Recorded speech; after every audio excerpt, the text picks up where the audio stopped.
성도 여러분, 안녕하십니까? 오늘부터는 마가복음을 다루겠습니다. 먼저 이 시간은 마가복음에 대한 간단한 소개를 드리겠습니다. 먼저 저자가 누구인가 말씀드리는데요. 마가는 사도행전 12장과 15장에서 마가라 하는 요한으로 소개됩니다. 로마식으로는 라틴어로 마르쿠스라고 불립니다. 사도행전 12장을 보면은 마가의 어머니 마리아라고 그의 모친이 소개되는데요. 사도들이 그 집을 모임 장소로 사용했습니다. 마가는 이처럼 대저택을 소유한 집의 유복한 자제였습니다.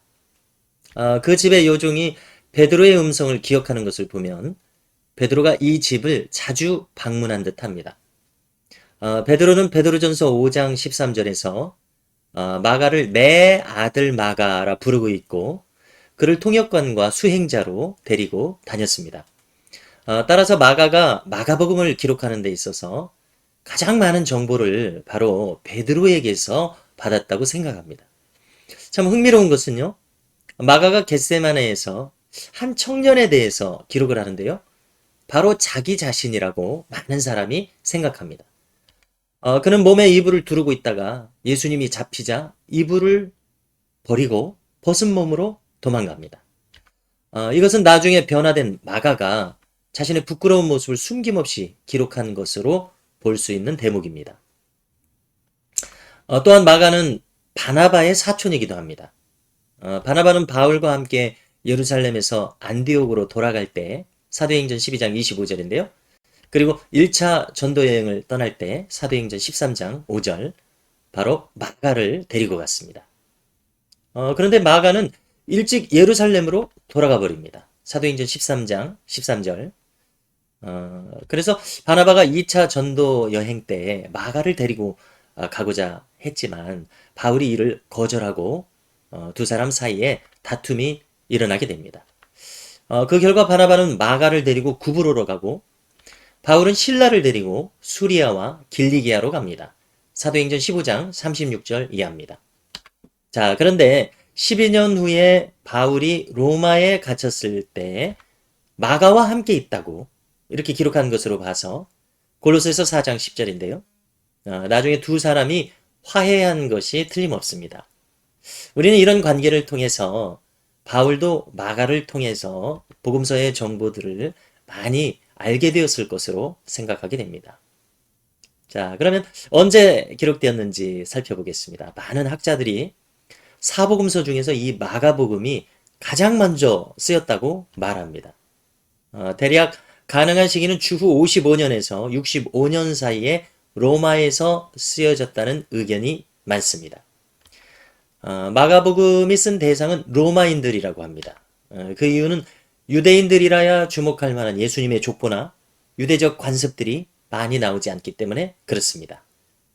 또한 달리다굼 같은 아람어 이것을 소녀여 일어나라 이렇게 헬라어로 번역해 주는 것을 보고도 알 수 있고요. 또한 두 렙돈을 로마의 가장 작은 화폐 단위인 한 고드란트, 쿼드란트라고 풀어서 기록한 것을 보고도 알 수 있습니다. 다음으로 마가복음의 주제와 목적을 다루겠습니다. 마가복음의 주제는 10장 45절에 잘 요약되어 있습니다. 인자가 온 것은 섬김을 받으려 함이 아니라 도리어 섬기려 하고 자기 목숨을 많은 사람의 대속물로 주려 함이니라. 곧 마가복음의 주제는 예수님의 십자가에서 대속적인 죽으심입니다. 주님께서는 자신이 십자가에서 죽으실 것을 반복해서 말씀하셨고 이 마가복음 전체가 이 십자가의 대속적인 죽으심이라는 절정을 향해서 진행됩니다.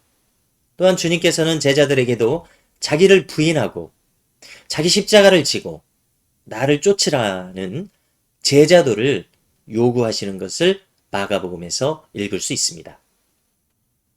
마가복음의 특징을 다룹니다. 마가복음은 예수님의 교훈보다 이적을 더 많이 다룹니다. 또한 즉시라는 말을 41번이나 사용합니다.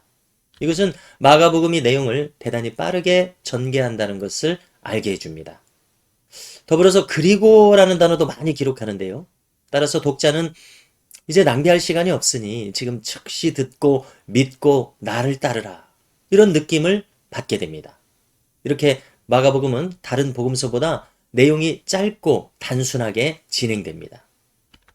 또한 마가복음에는 생생하고 현장감 있는 묘사가 많습니다. 아마 베드로의 증언을 직접 듣고 기록했기 때문으로 보입니다. 예수님께서 사용하셨을 법한 아람어가 많이 나옵니다. 달리다굼, 에바다, 아바 등이 그 예들입니다. 또한 이 문장 사용에 있어서 현재 시간으로 표현한 것이 151회나 된다고 합니다. 이런 이유로 마가복음은 매우 생생한 현장감을 전달하는 복음서입니다. 마가복음의 내용을 살피겠습니다. 마가복음 전체를 주님의 섬기심 1장에서 10장, 그리고 주님의 죽으심 11장에서 16장 이렇게 나눌 수 있습니다. 마가복음은 주님의 탄생과 어린 시절을 생략하고요. 바로 공생애의 시작을 위한 사건, 곧 요한으로부터의 세례와 광야에서의 시험 받으심을 기록하면서 시작합니다. 이어서 주님의 갈릴리 사역을 기록하고요. 예수님이 누구신지를 설명하고, 이는 베드로의 신앙 고백에서 절정을 이룹니다. 이때부터 주님은 십자가의 순환을 예고하십니다. 9장과 10장에서는 십자가를 지시기 위해서 예루살렘으로 올라가시는 모습을 그립니다. 또한 제자들이 자기를 부인하고 자기 십자가를 지고 주님을 쫓는 제자도를 가질 것을 요구하십니다.